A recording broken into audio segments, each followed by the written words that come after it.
Shalom sahabat Lexio Divina yang dikasihi Tuhan Yesus Kristus. Episode kedua dari seri Mustahil Tapi Bisa adalah patokan yang pasti. Kita akan membahas karakteristik murid Kristus sebagai terang dunia. Matius 5 ayat 14-16. Kamu adalah terang dunia. Kota yang terletak di atas gunung tidak mungkin tersembunyi. Lagi pula, orang tidak menyalakan pelita lalu meletakkannya di bawah gantang, melainkan di atas kaki dian, sehingga menerangi semua orang di dalam rumah itu.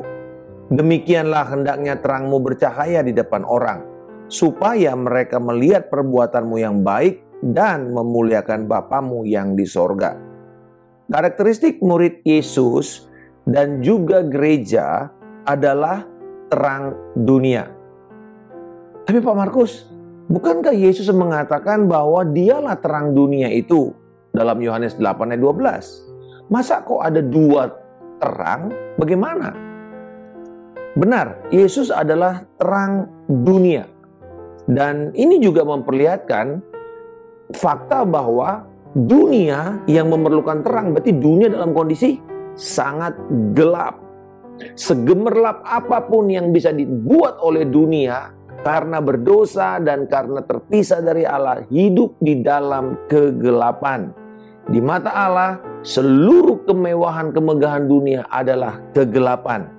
Dan yang diperparah lagi adalah manusia dengan keinginan dosanya itu sengaja untuk tinggal di dalam kegelapan. Mereka tidak mau berjalan menuju kepada terang. Mereka menolak terang itu sendiri. Nah, keberadaan kita sebagai terang dunia adalah fakta bahwa karena Yesus sendiri yang mengatakan. Rasul Petrus menjelaskan ini dengan lebih baik. Di dalam 2 Petrus pasal yang pertama ayat yang keempat. Dengan jalan itu, Ia telah menganugerahkan kepada kita janji-janji yang berharga dan yang sangat besar, supaya olehnya kamu boleh mengambil bagian dalam kodrat ilahi dan luput dari hawa nafsu duniawi yang membinasakan dunia. Dengan jalan melahirbarukan kita oleh kuasanya yang mulia, yang ajaib, kita mendapatkan bagian kodrat ilahi. Dan inilah salah satu kodrat ilahi, yaitu terang dunia. Dan ini akan semakin terekspos bila kita terus-menerus menerima terang itu dari Kristus. Dan terang itu akan kita serap lalu kemudian memancar dari hidup kita. Ada seorang pria baru pulang dari luar negeri dan dia membeli sebuah kotak korek api yang kalau gelap dia bisa bercahaya, dan nanti kalau misalnya mati lampu orang bisa melihat dan di situ ada koreknya lalu dia bisa ambil. Jadi nggak perlu pakai senter lagi. Jadi begitu senangnya dia ingin memperlihatkan kepada istrinya, dia buka kotaknya, pembungkusnya, lalu kemudian dia matikan lampu. Dia tunggu, kok nggak bercahaya? 1 menit, 2 menit, dia mulai gelisah. Akhirnya dinyalakan lagi dan dia mulai merasa dia marah-marah. Dia berpikir bahwa dia sudah ditipu dengan membeli cukup mahal tapi kok nggak jalan. Tapi kemudian istrinya mulai lihat di dalam kotak pembungkus itu ada secari kertas.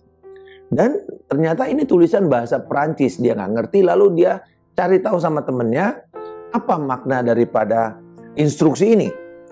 Lalu kemudian temannya mengatakan dan menjawab, ini loh arti daripada instruksi itu. Jika Anda ingin saya bersinar di malam hari, letakkanlah saya senantiasa di dalam terang. Itulah keberadaan kita sebagai terang dunia. Kita perlu secara konsisten memberikan diri kita ini terpapar oleh Yesus melewati firman-Nya, doa, dan juga penyembahan setiap hari. Sehingga kita ini menyerap terang Kristus semakin banyak, lalu kemudian kita akan memancar kemuliaan Tuhan. Rasul Paulus mengatakan di dalam 2 Korintus 3:18, dan kita semua mencerminkan kemuliaan Tuhan dengan muka yang tidak terselubung. Dan karena kemuliaan itu datangnya dari Tuhan yang adalah Roh, maka kita diubah menjadi serupa dengan gambarnya dalam kemuliaan yang semakin besar. Jadi jika Anda ingin bersinar di kegelapan dunia, tujukan mata kita hanya kepada terang Kristus Yesus sendiri. Nah, fungsi terang di dalam pernyataan Yesus ini diberikan di dalam dua contoh. Yang pertama, kota yang terletak di atas bukit. Dan yang kedua, pelita harus ditaruh di atas kaki Dian. Yang pertama, kota yang ada di atas bukit. Kalau kita mengacu pada zaman itu, maka Yerusalem yang menjadi pusat dari Israel, itu letaknya di atas perbukitan. Ya, perbukitan Sion, Bukit Sion, Bukit Moria, Bukit Golgota, ada perbukitan di sana. Dan Yerusalem itu terletak di atas 2.739 kaki di atas permukaan laut atau 835 meter di atas permukaan laut.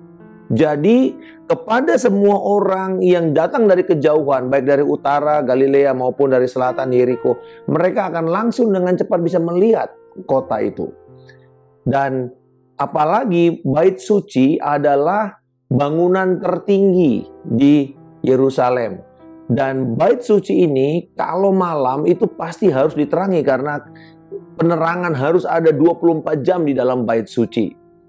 Ukupan naik terus dari bait suci sehingga api nyala itu korban dan orang bisa melihat dan kemudian menjadi patokan untuk orang yang berjalan dalam kegelapan karena di daerah padang belantara atau padang gurun itu pasti gelap kalau malam, dan kalau ada satu cahaya kota yang begitu terang itu akan membuat mereka terarah ke dalam kota itu. Jadi dengan kata lain, bahwa kota yang ada di atas bukit itu yang kelihatan akan menyediakan terang, menyediakan kehangatan, menyediakan rasa aman. Dan demikianlah dengan kehidupan kita sebagai orang percaya, bahwa kita dipanggil untuk terbuka. Kehidupan kita tidak boleh tersembunyi. Kehidupan kita perlu transparan, hidup dengan integritas, bukan munafik, bukan bermuka dua, dan tidak berhidup ganda. Jadi hidup kita tidak tersembunyi, tetapi kita adalah terang yang akan memancar. Hidup kita ini akan memberi kehangatan, memberikan rasa aman kepada orang di sekitar kita. Terutama kepada orang-orang yang memerlukan bimbingan, memerlukan dorongan, memerlukan kata-kata yang membangun. Perkataan kita adalah kehidupan, kehangatan, dan tuntunan. Inilah yang namanya kita menjadi kota di atas bukit. Ilustrasi yang kedua adalah pelita dengan kaki Dian yang harus ditaruh di atasnya. Pelita itu adalah penerang umum, yaitu persis seperti telapak tangan kita ini ya. Dan ini ada satu alat dan kemudian ada terang yang kecil, api, dan itu karena minyak dan orang mesti membawa begini, mesti membawa. Jadi nggak bisa menerangi semua. Nah untuk itu kalau ditaruh di bawah gantang tentu dia tidak akan bisa menerangi semuanya. Tetapi kalau dia di atas kaki Dian atau satu tempat dan kemudian ini akan bisa menerangi banyak tempat, atau dengan kata lain harus mencari tempat strategis untuk bisa mendapatkan penerangan yang menyeluruh.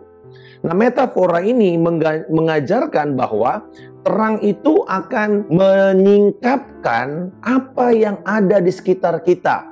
Kan kalau misalnya kita datang ke satu ruangan gelap, kita nggak tahu ini gimana ya keadaan di ruangan itu. Kita nggak punya orientasinya. Apa yang kita lakukan? Kita nyalakan lampu. Dan ketika kita nyalakan lampu, baru kita lihat, oh ruangannya seperti ini tuh ternyata.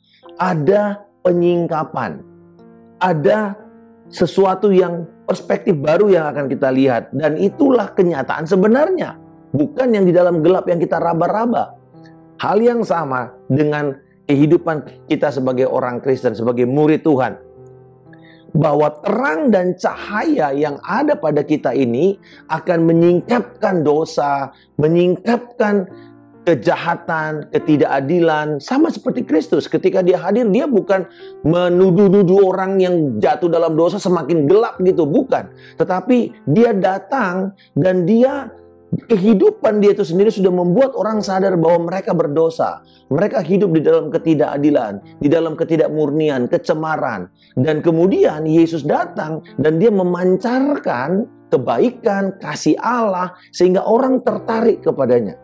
Nah, yang kedua, bahwa ketika terang itu terus memancar, maka apa yang terjadi? Terang selalu membangkitkan, mendorong terjadinya kehidupan. Light promotes life. Dan terang yang konsisten itu akan menghasilkan pertumbuhan. Bayangkan, ada tumbuh-tumbuhan sekarang, banyak tumbuh-tumbuhan yang tidak perlu harus ada matahari, apalagi kalau misalnya musim dingin, dan itu ditaruh di bawah misalnya basement. Tetapi dengan dia mendapatkan terang terus-menerus dari cahaya lampu, dia akan tetap bertumbuh tanaman tersebut.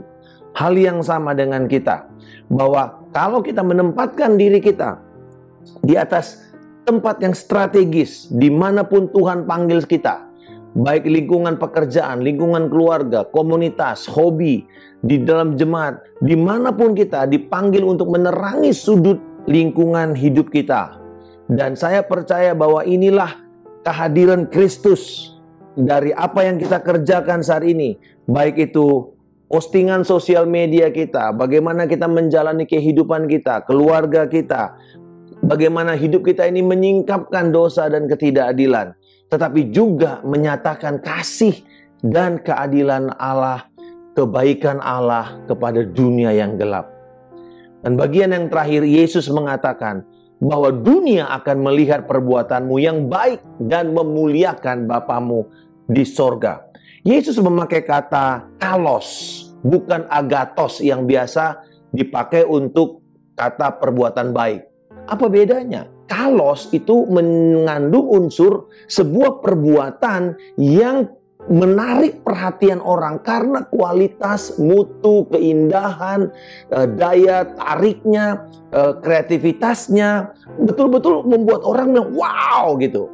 Dan itu yang Tuhan mengatakan, kalau kehidupan pekerjaan kita ini lahir dari terang, kualitas pekerjaan kita, kualitas apa yang kita ciptakan itu akan sungguh unggul. Jadi ada satu keunggulan mutu yang kita bangun, yang kita miliki pada waktu kita hidup di dalam terang dan menjadi terang kepada dunia ini. Sebagaimana Daud berdoa dalam Mazmur 115 ayat 1, kiranya ini menjadi doa kita tentang terang yang memancar dari hidup kita. Bapa di sorga, bukan kepada kami ya Tuhan, bukan kepada kami, tetapi hanya kepada nama-Mu lah beri kemuliaan oleh karena kasih-Mu, oleh karena kesetiaan-Mu. Soli Deo Gloria. Segala kemuliaan hanya bagi Allah. Di dalam nama Tuhan Yesus Kristus telah berdoa dan mengucap syukur. Haleluya. Amin. Salam kemenangan. Saya Pendeta Markus Simanjuntak.